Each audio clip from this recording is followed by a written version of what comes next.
Yo, yo, yo, it's Neohadou's Corner, and welcome to the channel. So, today, um, I just woke up, you know, threw some glasses on, threw on t-shirt, but there's been a lot of, when I go outside, this is going to be a little bit of a tangent. When I go outside, I'll be explaining games and characters sometimes, and I thought it was a good idea if I should bring this to the channel. So, we're going to do video game synopsis on this channel. And the one that we're gonna start off on is Bayonetta 1. So if you was always interested in like a female version of Dante from Devil May Cry and you have a Nintendo Switch or Nintendo Switch 2, that's a game franchise you should probably aim for. So Bayonetta 1, Platinum Games made it. Um we have a main character, Bayonetta. And at the beginning of the game, this actually at a funeral. So it's playing from the narrator's point of view. You have a priestess or a nun and a wise guy named Enzo. And they're actually doing the services. They're doing the services of rites. And what ends up happening is a whole bunch of angels actually come down to grant this particular individual passage to the afterlife. And the game pretty much starts off there. It's a high pace action adventure game with a whole bunch of levels.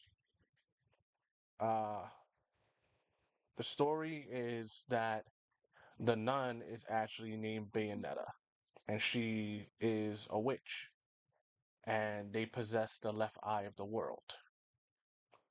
So, not getting into too many details, that's gonna spoil the other games because I played the second game. I didn't really play the third game, but I do own it. That's gonna be on my other channel, Neohadou. We're gonna put the link in the description. So if you want to see this all in action rather than just listening to me talk about it, you can click on that. You get the whole playlist and you can watch me struggle on this game.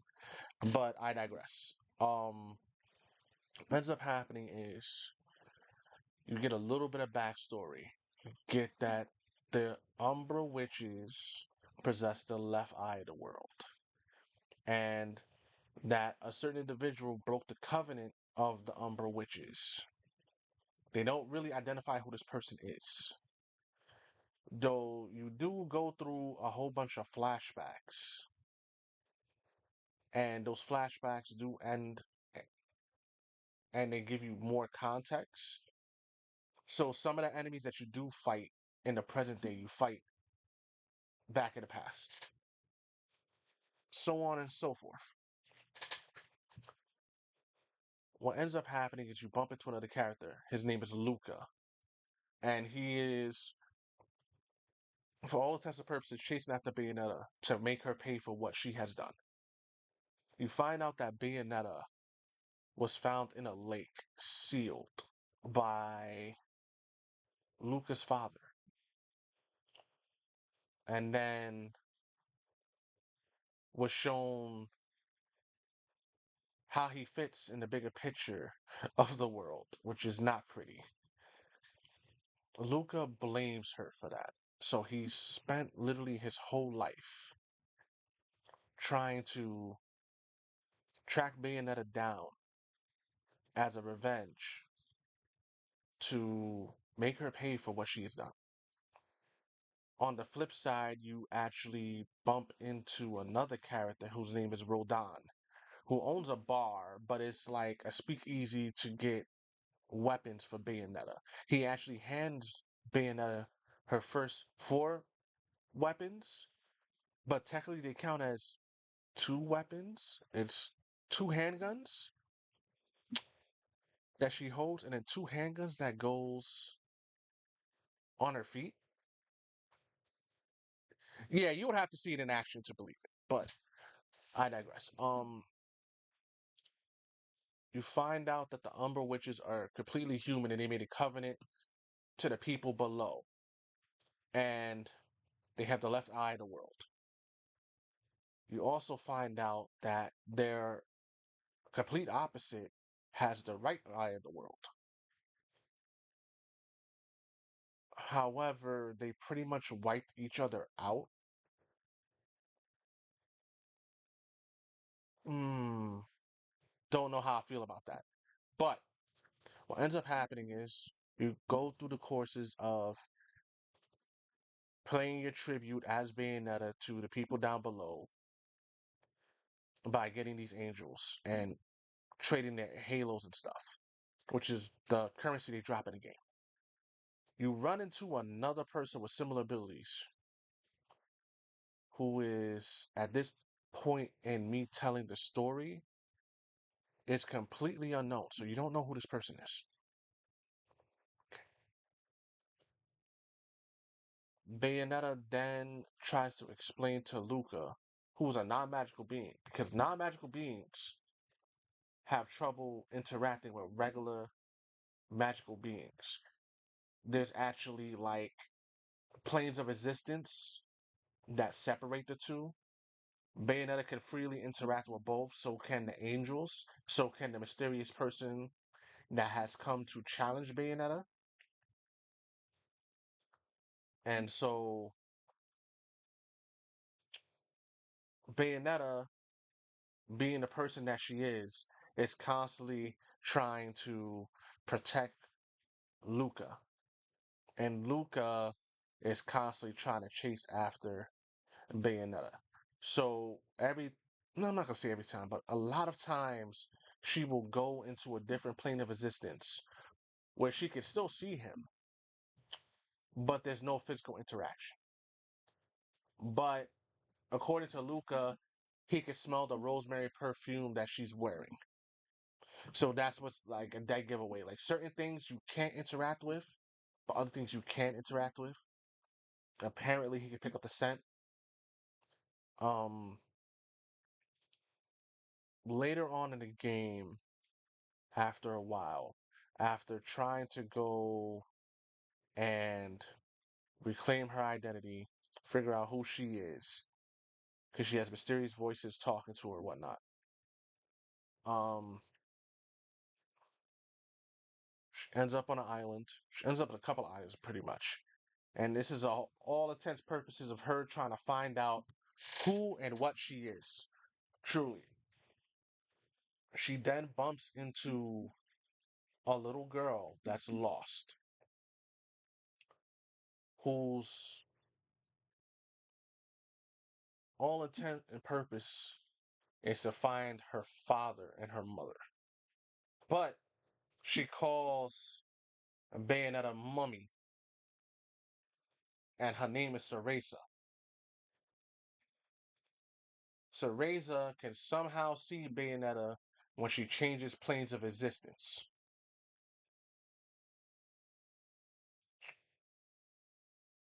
Now, Luca is then tasked with babysitting Cereza as she's trying to prove to Bayonetta that she was completely at fault of the reason why the father's no longer with them by the time this game and the story actually comes out. So, Bayonetta claims innocence, Luca does not, but Cereza's literally like the point that ties them both together. Now, for all intents and purposes, the Angels are very, very, very interested in Cereza to the point that a whole bunch of times you have missions in the game that you have to literally hold her hand. And when I mean hold her hand, I mean literally like stop them from taking Cereza. And there's been a couple of times that they was actually successful, but because Bayonetta is all intents and purposes a badass woman, she shows them where they are in the bigger picture of life and hands out nothing but fakes. So, given that all of that has happened, you then find out later on in the game that, sorry, that was my phone. Sorry, that Cereza is carrying around. She's been carrying around, but I didn't mention it before. She's carrying around a stuffed cat named Cheshire. Now, that may not seem important right now, but it's very important because a lot of her mannerisms, Bayonetta's mannerisms, and a lot of her quotes, she uses the word Cheshire. She uses the name Cheshire. So you find out later on that through the course of fighting through the whole game, Luca loses Cereza. Cereza ends up finding her Poppy. That other mysterious person that you fought with similar abilities is actually another Umbran witch named John, who, for all intents and purposes, have been brainwashed. Cereza then frees her from the brainwashing, but she perishes on the top of a tower after a heated battle between her and Bayonetta. Bayonetta then has to fight her way back to Cereza in order to save her from the enemy of the game, who happens to be the last Lumen Sage, who has the right eye of the world.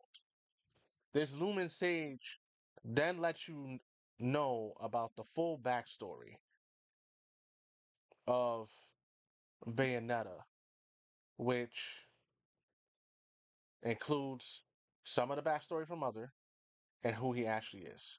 Come to find out that that particular Lumen Sage was actually the father of Bayonetta and the father of Cereza, because Cereza and Bayonetta are the same person, just different points of time.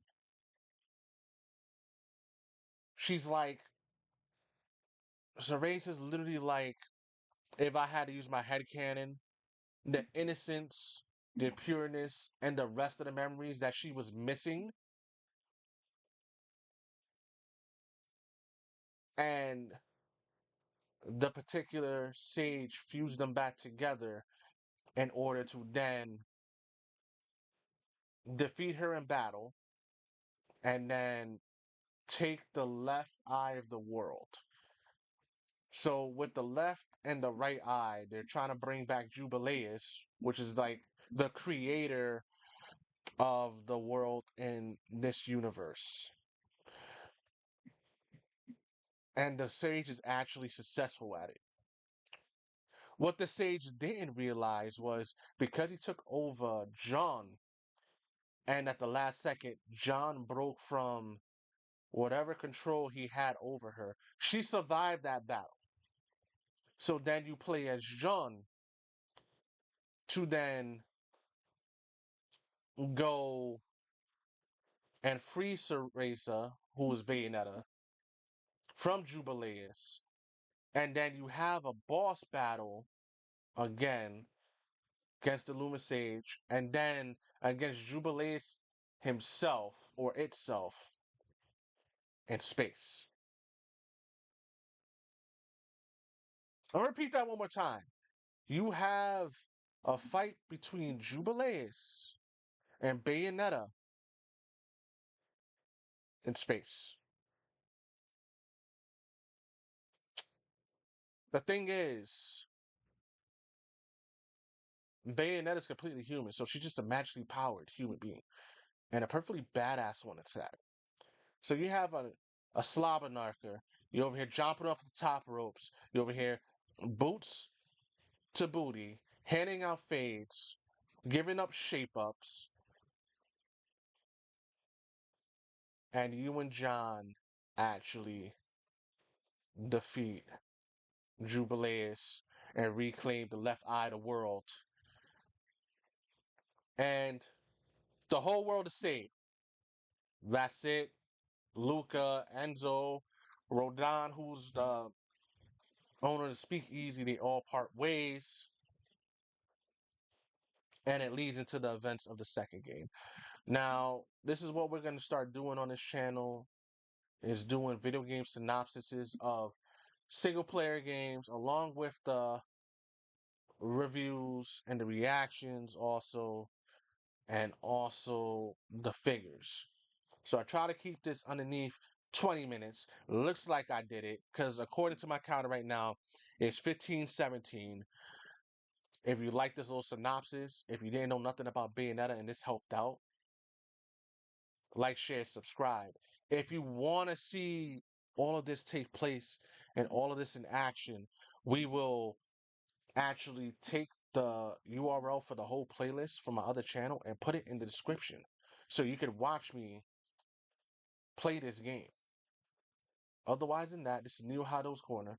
Take care, goodbye, and we'll catch you all in the next one, which I have no idea what it is because I'm actually going to play the games first and then give you the synopsis afterwards. Just so if you needed something visually, you would have it. But I'll catch y'all later. Peace.